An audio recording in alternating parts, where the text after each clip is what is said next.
Menurut Arvin Ajrawal, konstitusi adalah untuk rakyat dan rakyat bukan untuk konstitusi. Assalamualaikum warahmatullahi wabarakatuh. Perkenalkan, saya Dede Kurniawan dengan PM 21.151.072. Pada presentasi kali ini, kami akan membahas tentang nilai dan norma yang terkandung dalam konstitusi di Indonesia. Saya sendiri sebagai moderator, dan saya didampingi oleh 5 teman saya. Silakan untuk memperkenalkan diri masing-masing. Perkenalkan, nama saya Elisra Yamantul Mutmaina dengan NPM 2115061120. Izin memperkenalkan diri, nama saya Febrian Nugroho dengan NPM 2115061108. Perkenalkan, nama saya Marfa Muhammad Aula dengan NPM 2115061056. Perkenalkan, nama saya Muhammad Afiq Rafi Syaim dengan NPM 2115061096. Perkenalkan, saya Rana Aprilia dengan NPM 2115061027. Terima kasih atas perkenalkan dirinya. Topik utama yang akan kami bahas pada presentasi kali ini adalah yang pertama, apa konsep dan urgensi konstitusi dalam kehidupan berbangsa dan bernegara? Yang kedua, bagaimana konstitusi berperan dalam kehidupan berbangsa dan bernegara di Indonesia? Yang ketiga, bagaimana sumber historis, sosiologis, dan politik tentang konstitusi dalam kehidupan berbangsa dan bernegara di Indonesia? Dan yang terakhir adalah bagaimana dinamika dan tantangan konstitusi dalam kehidupan berbangsa dan bernegara di Indonesia?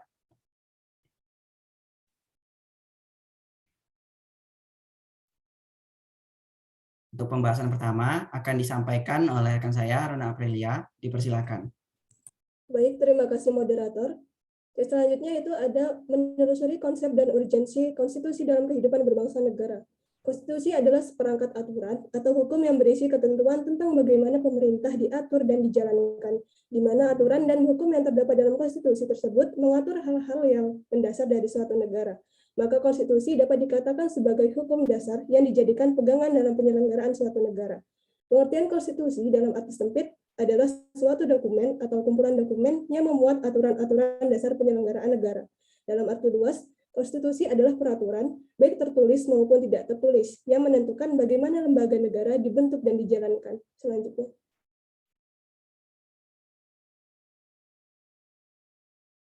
Selanjutnya ada fungsi konstitusi, yaitu menjamin hak-hak asasi warga negara, dijadikan landasan penyelenggaraan negara menurut suatu sistem ketatanegaraan tertentu yang dijunjung tinggi oleh semua warga negaranya. Sebagai landasan konstitusionalisme, yaitu landasan berdasarkan konstitusi, baik konstitusi dalam arti luas maupun konstitusi dalam arti sempit. Selanjutnya, untuk membatasi kekuasaan pemerintah sedemikian rupa dan memberikan suatu rangka dasar hukum bagi perubahan masyarakat yang dicita-citakan. Saya kembalikan ke moderator. Baik, terima kasih Rona Aprilia atas pemaparannya. Untuk materi selanjutnya akan disampaikan oleh Wis Rohimatul Mutmainah. Dipersilakan.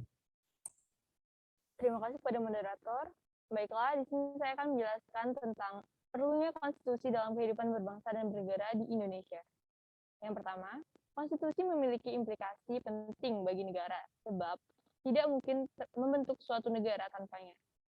Kedua, konstitusi memiliki status khusus atau memiliki kedudukan istimewa dan menjadi sumber hukum yang utama. Tiga, konstitusi menjadi barometer kehidupan berbangsa yang penuh dengan kesaksian sejarah perjuangan para pahlawan negara.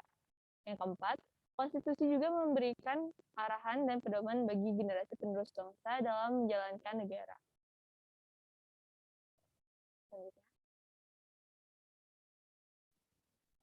Yang berikutnya, menggali sumber-sumber tentang konstitusi dalam kehidupan berbangsa dan bernegara di Indonesia. Yang pertama, ada sumber historis, lalu sumber sosiologis, dan sumber politik. Saya kembalikan ke moderator. Terima kasih. Baik, terima kasih Uis atas pemaparannya. Selanjutnya akan dibahas oleh Afif Rafi Syaim. Dipersilakan.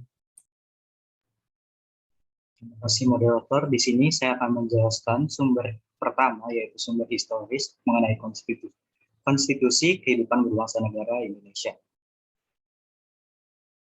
Awalnya diawali dengan pandangan Thomas Hobbes tahun 1558 hingga 1879 mengenai manusia yang berstatus naturalis bagaikan serigala yang menimbulkan adagium homo homini lupus. Man is a wolf to his fellow man. Artinya, yang kuat mengalahkan yang lemah. Hal itu mengakibatkan timbulnya perjanjian rakyat yang menyerahkan kekuasaannya kepada penguasa. Thomas Hobbes hidup pada zaman Zeitgeist yang memberikan sebuah pemikiran bahwa mempertahankan monarki absolut dengan konsep hak ketuhanan yang menyatakan bahwa penguasa di bumi adalah pilihan Tuhan, sehingga ia memiliki otoritas yang tak tertandingi. Akibat dari pemikiran ini menimbulkan banyak penguasa tiran sehingga perlunya sebuah pembatas bagi penguasa.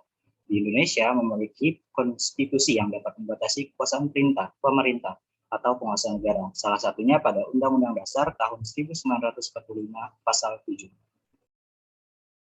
Selanjutnya. Sumber kedua yaitu sumber sosiologis.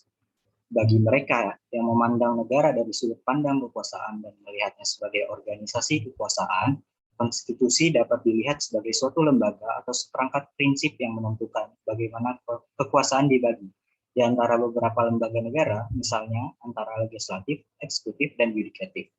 Konstitusi menentukan cara-cara di mana pusat-pusat kekuasaan bekerja sama dan beradaptasi satu sama lain dan mencatat hubungan-hubungan kekuasaan di dalam negara. Saya rasa cukup, saya kembalikan ke moderator. Baik, terima kasih Afif atas pemaparan yang telah disampaikan.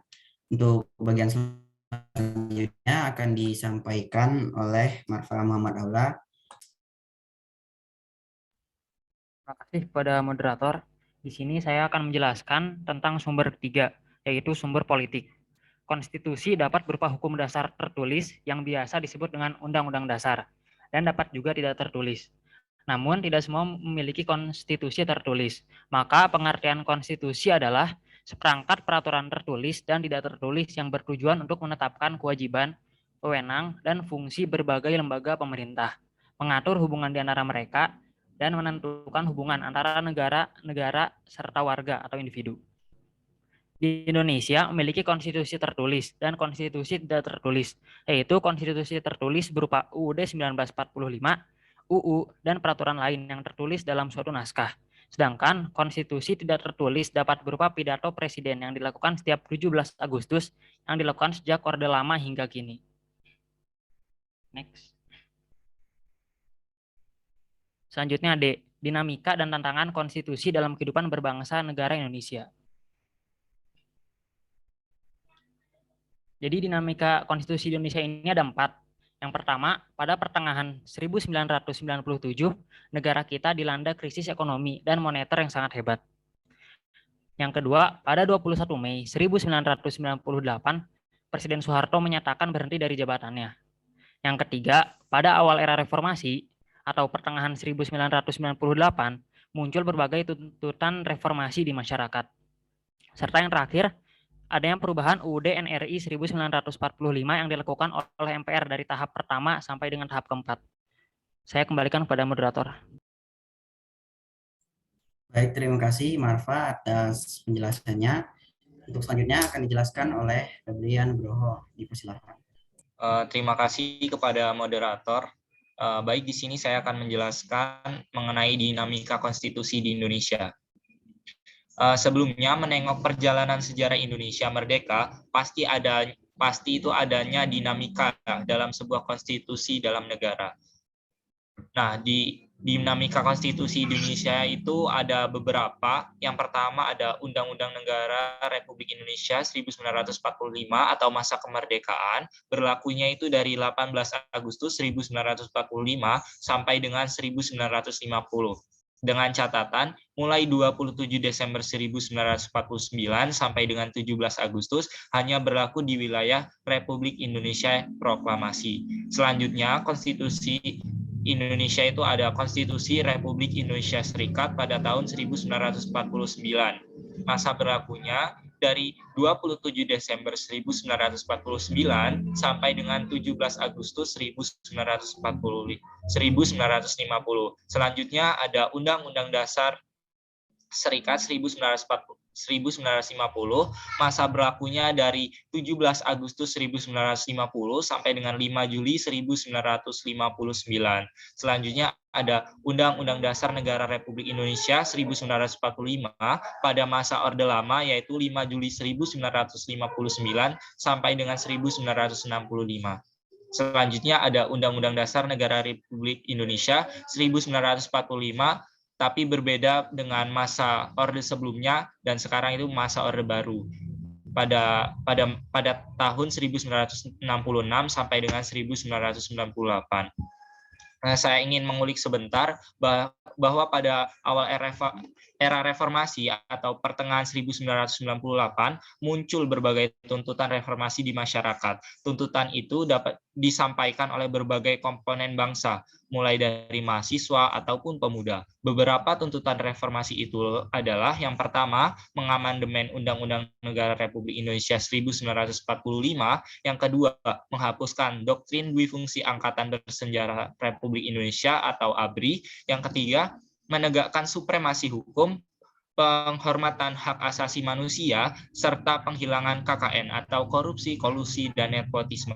Selanjutnya yang keempat, melakukan desentralisasi dan hubungan yang adil antara pusat dan daerah. Dan yang kelima, yaitu mewujudkan kebebasan pers, dan yang terakhir mewujudkan kehidupan demokrasi. Terima kasih, saya kembalikan ke moderator. Baik, terima kasih Pak Nugroho atas pemaparannya. Nah, dan yang terakhir akan dijelaskan oleh saya sendiri, yakni mendeskripsikan esensi dan urgensi konstitusi dalam kehidupan berbangsa dan bernegara. Next. Jadi esensi dan urgensi konstitusi dalam kehidupan berbangsa bernegara, setelah melewati proses yang cukup panjang, akhirnya Majelis Permusyawaratan Rakyat Republik Indonesia berhasil melakukan perubahan atas Undang-Undang Dasar Negara Republik Indonesia tahun 1945. Perubahan UUD NRI 1945 yang pada mulanya merupakan tuntutan reformasi dalam perjalanannya telah menjadi kebutuhan seluruh komponen bangsa. Perubahan UUD NRI 1945 di masa sebelum diubah terdiri atas 16 bab, 37 pasal, 49 ayat, dan 4 pasal aturan peralihan, serta 2 ayat aturan tambahan. Kemudian setelah diubah, UUD NRI 1945 terdiri atas 21 bab, 73 pasal, 170 ayat, dan 3 pasal aturan peralihan, serta 2 pasal aturan tambahan.